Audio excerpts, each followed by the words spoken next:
Jalan ini mungkin menjadi jalur yang disebut-sebut jalur paling angker di Indonesia, jalur Alas Roban.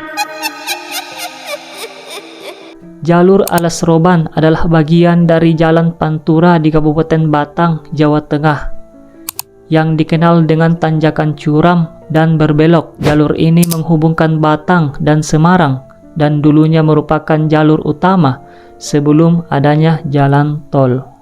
Kini masih menjadi alternatif penting dan memiliki reputasi angker serta rawan kecelakaan karena medannya yang sulit serta minimnya penerangan di malam hari. Mitosnya sendiri, jalur ini dihuni makhluk goib dan cerita tentang warung goib.